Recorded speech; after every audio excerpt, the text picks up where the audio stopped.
Aquilo passou, né? Eu fiz, né? Não tinha condição de pagar advogado naquela época para representar. Pensei que não fosse dar em nada. Daí a pouco chegou o oficial de justiça, falando que a gente tinha que nos apresentarmos e apresentar uma defesa, porque presa a gente não iria, mas poderia prejudicar o réu primário, é assim que se fala, né? Eu falei, meu Deus, não está acontecendo isso. Eu pensei, minha filha está começando a vida profissional dela agora, eu não posso permitir isso, eu não posso permitir. Eu já estou velha pensando assim, né? Minha filha não, minha filha não. Aí eu fui tentar um advogado para tentar defender a minha filha. Quando chegou lá na audiência no dia, eu consegui advogar, graças a Deus.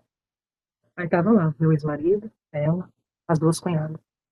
Meu ex-marido passou pela minha filha, de mãos dadas com a amante, não olhou para minha filha, passaram todos direto. A minha filha começou a rir naquele momento. Aí eu notei, tá estranho. Eu falei, minha filha, para, por favor, para. Aí quando ela parou de rir, ela começou a dar uma crise de choro muito grande, de desespero, começou a tremer, tremer, tremer, tremer. Eu fui entender que era o nervosismo do desprezo do pai.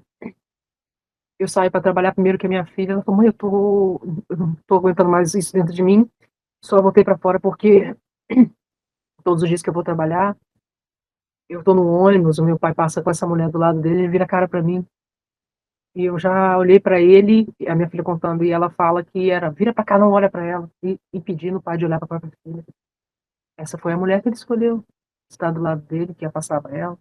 A minha filha fazia ligações pro pai, ela ficava com o telefone na mão, e chamava até cair. A minha filha mandava recado pro pai por WhatsApp, nunca tinha resposta, ela ia procurar o pai, não tem mensagem nenhuma aqui não, por quê? Porque eram apagadas.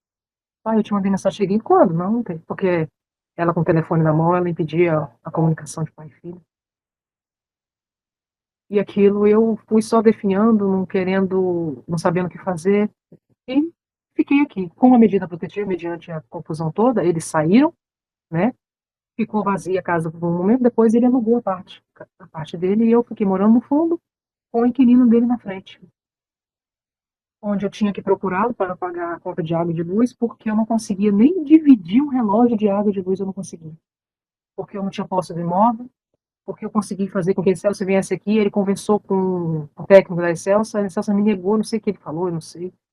Até hoje eu vivo nessa condição de água e luz ser junto, porque eu não tenho posse, documento que prove posse do imóvel. Seria muito simples, não separamos, era só ele chegar lá, né? Ele é filho do proprietário, e quero dividir isso. Mas a impressão que eu tenho é que existe uma provocação para que eu abra mão e ele sim tome posse de tudo, sabe?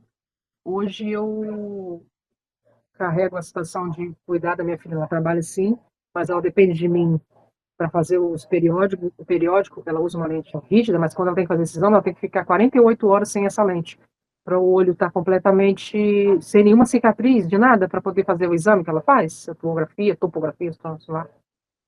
Aí eu tenho tudo eu, sair do meu serviço, acompanhá-la. Não falando isso como peso, não, estou falando como responsabilidade, vou fazer até meu último suspiro. Ele não procura saber se estamos conseguindo comprar os remédios, se estamos conseguindo arcar com as lentes, nada.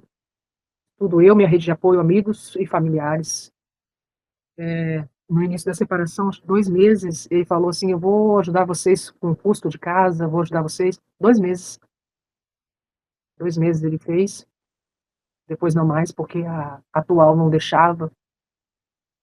Eu tenho vários áudios onde ele me bloqueou, ela me bloqueou do telefone dele, aí o juiz proibiu, falou: você não pode ter bloqueio com a sua ex por causa da doença da sua filha. Então eu te aconselho a desbloquear ela para que você, se ela precisar de você, ela ter como te contactar. Aí ele desbloqueou. Mas ela pegava o telefone dele e me mandava áudios terríveis, terríveis, onde ela me humilha, onde ela me discrimina racialmente, aonde ela me afrontava. Então, em questão ao divórcio, à separação, ninguém quer se separar, ninguém, acho que diz que ninguém casa para isso. Mas se ela ocorre, tem que ser administrada da melhor forma que puder ser, principalmente se existem filhos. Então, é, eu sou aquela ex, assim, que eu nunca vou trazer tormenta nenhuma, ele não pode dizer isso. O que eu só exigi e exijo é que ele fizesse o papel dele como pai. Que ele não permitisse que nenhuma mulher pudesse, mesmo que ele não fosse ficar com essa e viesse outro, se ficar com essa também, que nenhuma mulher pudesse entrar no meio dele em relação à filha, porque a obrigação dele com a filha é eterna, porque ele pode continuar com essa mulher, ele pode ter outras, né? É a vontade dele que vai ser. Agora a filha dele vai ser para sempre filha dele. Então, essa responsabilidade tem que ser dele, de permitir, de ter o contato, de querer ter o contato, de zelar pela integridade física e mental da filha dele. Ah, porque ela é de maior, não é criança? Ele é pai para sempre. Então, que ninguém pudesse entrar no meio disso e impedir comunicação, não. Nós temos um relacionamento, mas ela é minha filha. Ela precisa ser prioridade dele, independente de qualquer relacionamento. Assim como ela é para mim. É isso que eu quero dele, sabe? Que ele seja pai, não apenas um genitor. E isso ele não tem sido. Isso ele não foi. A nossa obrigação, quem escolheu acabar com o casamento fomos nós dois. Ela é inocente, nossa filha. Ela não pediu para vir, ela está inocente nessa história. Então, o máximo que a gente tem que fazer para preservá-la é nossa responsabilidade como pais. E é só isso que eu exijo dele. A obrigação de ser um pai digno. Somente isso. Eu e minha filha entendemos que a gente precisava de trabalhar. Quando, com 2 meses, ele parou de nos ajudar economicamente. Hoje eu trabalho, a minha filha está trabalhando, ela conseguiu um trabalho maravilhoso, ela trabalha com laudo PCD, e ela faz faculdade também. E a gente tem conquistado de pouquinho, sabe? De passos pequenos, a nossa individualidade financeira, coisas que a gente nunca teve, porque era sob direção dele, né? E a gente aprendeu isso. A minha filha nunca trabalhou na vida. E quando veio a doença, então, ele chegou para falar para ela assim: não, você não vai trabalhar, eu vou cuidar sempre de você. Eu vou cuidar sempre de você e você não vai precisar trabalhar por enquanto, depois a gente vê. Aí, quando ela mais precisou, não tinha ele. E eu pensava que ela não ia conseguir. Com a ajuda de amigos que foram tão importantes na minha vida, ela conseguiu esse trabalho e eu também. A gente trabalha, só o que a gente não conseguiu ainda é essa situação aqui dessa casa, porque é muito dificultada pelo meu ex-marido. Podia ser mais simples, mas é muito dificultada. E a gente está aí tentando e lutando para que a gente possa ter um ambiente de paz. Eu sei que existem pessoas que agiriam de outra forma e falam para mim. É isso que às vezes me deixa com a mente assim, até um pouco. É muita coisa para digerir. Se eu fosse você, eu faria assim. Se eu fosse você, eu já não estava aí. Se eu fosse você. Mas é tão complicado isso.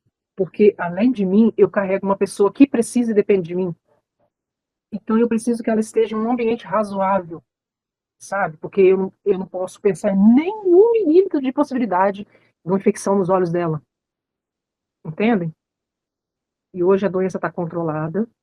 Ela não tem cura, mas está controlada. A gente vem batalhando aí. O nosso próximo passo é a nossa individualidade financeira. Nós já temos um lugar que a gente possa repousar em paz, um lugar que a gente possa ir, porque a gente está no lugar aonde nós sangramos e isso nos machuca emocionalmente ainda, né? De ter que topar com algumas pessoas que se omitiram, de topar com ex-familiares que não nos estenderam a mão, topar com ex-familiares que se omitiram, topar com ex-familiares que foram coniventes das situações que nos dilaceraram.